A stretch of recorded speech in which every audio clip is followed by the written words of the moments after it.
Andrew talked to us earlier about evolution, survival of the fittest, and I suppose this is attendance of the most committed on the Saturday morning at 8:30. But thank you for being here. So I'd like to try and encapsulate a 35-year journey of mine in 20 minutes. So let me try and be succinct about that. So the journey about fetal growth and long-term effects started with the coloured map, which is of death rates in England and Wales from coronary heart disease some 50 or so years ago. Red areas, high rates; green areas, low rates. In fact, it was completely opposite to what people predicted, in that heart disease is generally associated with affluence in society, yet the highest rates were in the poorest areas. And we had researchers go to the poorest areas and the less poor areas, those green and red areas, and actually there weren't the differences in currently known risk factors that could account for the variation in heart disease. So there was a theory that heart disease might be about something bad in early life, combined with later affluence. Neonatal and infant mortality are markers in general of bad things in early life. And we found remarkable correlations between the two. The red areas had high infant mortality 60 years earlier, around the time people currently dying of heart disease were being born. So to explore that hypothesis further, we proposed that those individuals who had lower birth weight, strongly associated with infant mortality, but survived, might be at increased risk of heart disease. And to explore that, we had to employ a historian to go looking for records of people born earlier in the 20th century, that we could follow up the individuals. And it was the antecedent of the health visitor system in the UK, where an individual, Margaret Burnside, cycled around the country and set up a system where every baby was weighed at birth using scales that were designed for weighing potatoes. So we were able to follow up those individuals. And essentially, the hypothesis was substantiated, but with two important wrinkles. It just wasn't the lowest birth weight babies who had high rates and all the rest were okay. There was a graded association, plus there was also a higher rate among those with the highest birth weights, which we now know to reflect those with gestational diabetes. We then went on to work with experimental researchers who identified a range of experimental influences which could have lasting effects on the offspring in rodents, sheep, and other animal species. And I've indicated some of the key points there. And that was coupled with further human data showing a range of adult outcomes, later life outcomes, that were associated with constraint of fetal growth.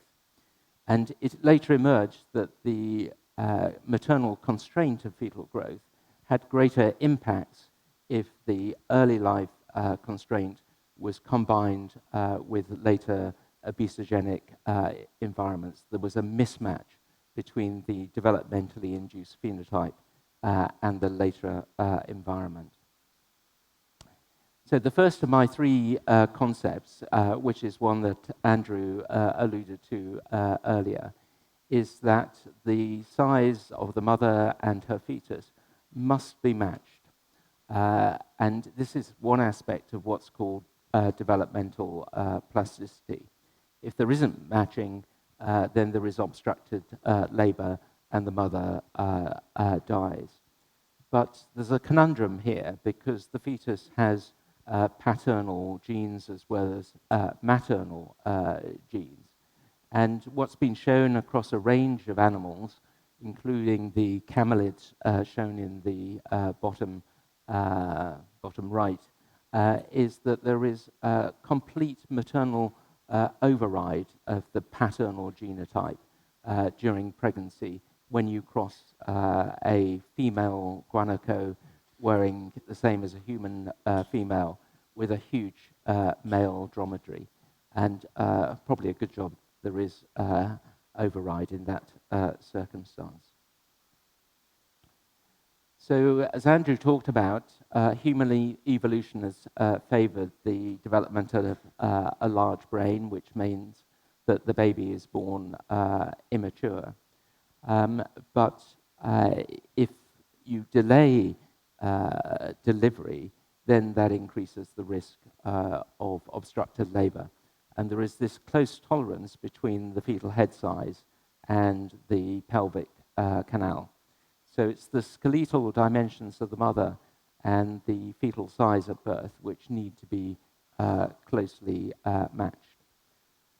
Margaret Ownstead was a seminal researcher in this field, and she many years ago reported that from studies of mothers who gave rise to very large or very small babies, she concluded that maternal constraint slows fetal growth even in normal pregnancies.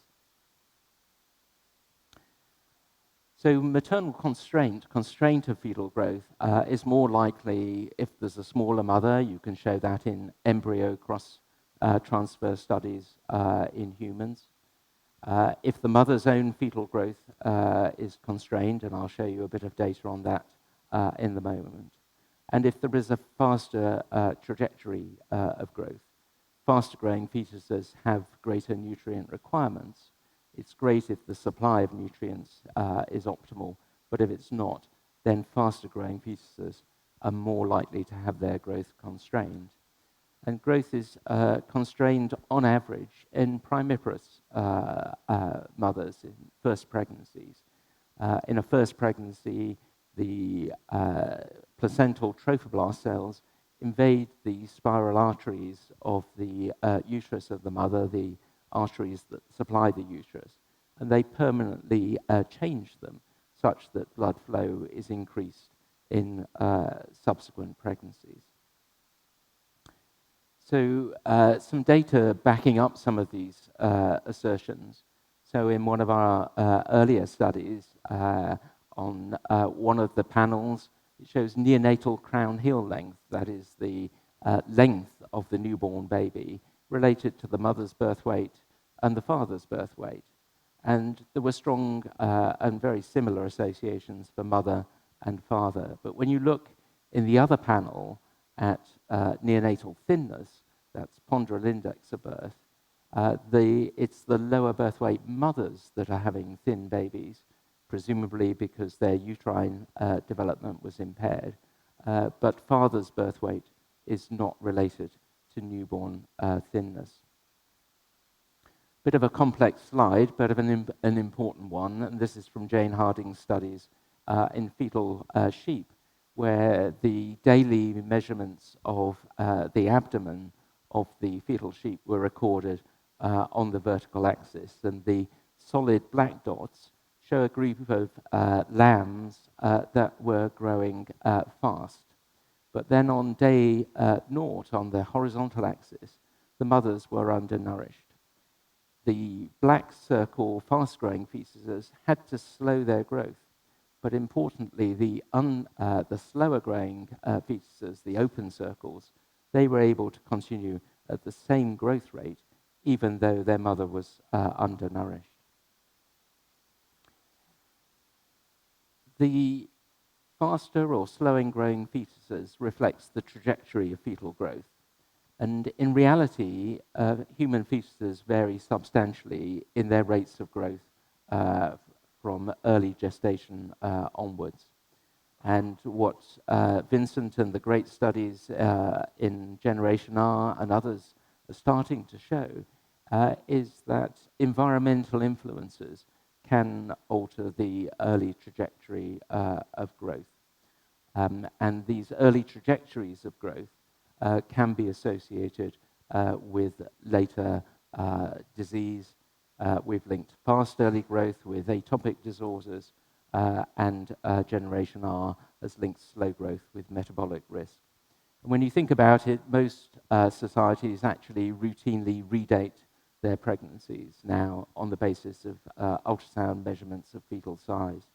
And it may be that we're adjusting out one of the effects that actually we ought to be studying further. So a bit about primiparous first-born fetuses and offspring. In the first panel, their abdominal growth, it's similar over the first half of pregnancy. But then in the red, you can see progressive slowing of the growth of the fetuses in primiparous mothers. Does that matter? Well, on average, firstborn offspring tend to have greater adiposity in later life. And we found that initially in a group of adults whose mothers have been studied in pregnancy, a 3.5 centimeter greater waist circumference in mid-adulthood. So the second main point is that fetal growth, it's important, but it's too crude an outcome to really assess the impact of developmental exposures. Many constraining influences, mother's mood, metabolism, body composition, diet, micronutrient status, can have lasting impacts without necessarily affecting size at birth. And the memory of that seems to be held through so-called epigenetic processes. And there's a variety of mechanisms through which these constraining influences seem to act. And actually, these constraining influences are common. So I mentioned earlier that in our recent randomized trial, high-income settings, UK, Singapore, New Zealand, 90%, 9 in 10 of the mothers had low or marginal status for key B vitamins or vitamin D, and that micronutrient supplementation improves outcomes, and I'll come back to that. So fetal growth is complex, and I've talked about constraints, but there is also overnutrition, the so-called developmental overnutrition hypothesis, which originated from studies of women with type 1 diabetes, has now gone on to encompass type 2 diabetes and maternal obesity, where there are higher circulating concentrations of glucose in the mother. It just floods across from the mother's circulation to the fetus. The evolutionary and trained mechanisms, just the mother's and the fetal concentrations mirror each other. That's perhaps because in our evolutionary past, maternal obesity and gestational diabetes weren't common. And one of the issues here is that it can cause the fetus to lay down fat, which makes them more likely to get stuck during labor, shoulder dystocia. Another complex slide, I'm afraid, but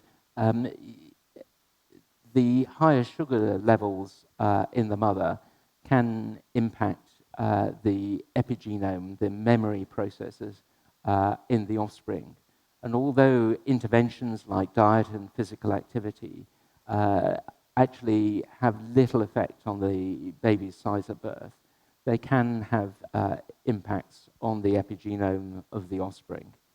And we've delineated that where in a randomized trial setting, the control arm differentially methylated sites in the DNA of the offspring were actually substantially wiped in the intervention arm via diet and physical activity behavioral intervention.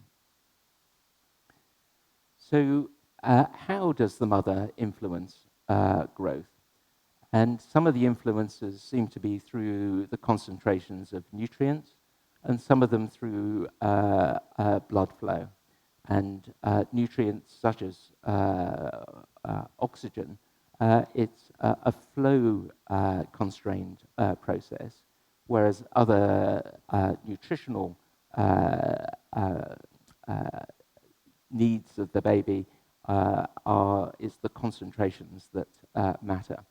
And a key concept here is that if there is more blood flow to the placenta, that actually enables greater growth of the fetus.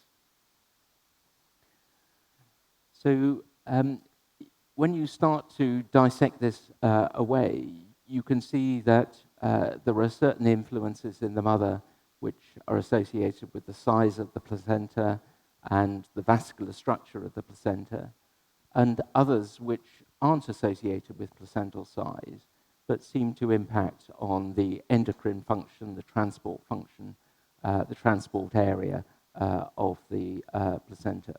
And these may impact on the blood flow or on the nutrient concentration in the fetus.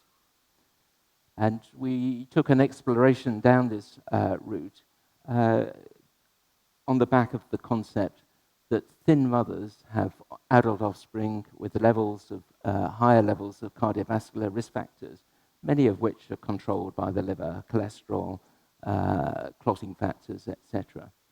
And we know from studies in sheep that if you change the liver blood flow, you will change metabolism in a lasting way. So we measured blood flow in the key blood vessels, the umbilical vein, which brings nutrient-rich blood back from the placenta, this bypass channel, which I talked about earlier, the ductus venosus, which sends a varying proportion of blood away from the liver up to spare the brain. And you can measure brain sparing to a degree at least by the degree of dilatation of the cerebral arteries. And remarkably, we found that amongst thin mothers and those eating imprudent diets, they had fetuses with less blood that was shunted through the ductus venosus and higher blood flow. And we think that this might be because the fetal liver has to interconvert nutrients which it's not receiving directly from the placenta. But importantly, the fetal liver blood flow was linked with the adiposity of the offspring at birth and at age 4 years. So these are commonly occurring in human fetuses today in all our societies, but have unrecognized consequences, largely for the offspring. I'd just like to digress into a couple of other things where exposures are having effects without demonstrable effects on fetal growth. So iodine deficiency, we talked about, we had a great presentation on that earlier. The UK, sadly, is an area of iodine insufficiency. The ALSPAC study associated that with lower IQ in the offspring. And we found in our Southampton Women's Survey that there was half a standard deviation lower IQ in the offspring if the mother had preconception iodine deficiency. And that occurred in 9%, almost 1 in 10 of our Southampton mothers. And the societal impacts of these, of course, are substantial, and in fact the economic impacts. Another nutrient which can have lasting effects without affecting fetal growth is vitamin D. And in our initial observational studies, we found that vitamin D insufficiency was not only common, but it was associated with splaying of the distal femoral metaphysis, similar to what is seen in rickets. And you could see this already as early as 19 weeks of gestation on ultrasound. And the follow-on studies firstly showed that the mother's vitamin D status in pregnancy were associated with the child's bone mass 9 years later. In a randomized trial setting, in the winter births, where the mother was more likely to be vitamin D deficient, there was a benefit of D supplementation. And actually, across all seasons, when the children are followed out to 4 years and just published on 6-year outcomes, you see a persisting effect on bone mineral density, and that the intervention is associated with changes in an epigenetic mark that we'd previously associated with the child's bone mass. So here perhaps is a mechanism linking D insufficiency in utero with longer-term effects. So what about making progress with improving fetal development and fetal growth? The interventions in pregnancy, with the exception of vitamin D, have actually been relatively disappointing. So we embarked on a preconception randomized trial, UK, Singapore, New Zealand, NIPA, over 1,700 preconception women, a nutritional formulation containing myoinositol, which is thought to change glucose insulin metabolism, a couple of probiotics which have been linked with gestational diabetes, and additional micronutrients, particularly B vitamins and vitamin D, started preconception, continued through pregnancy, primary outcome plasma glucose, but a range of pre-specified secondary outcomes.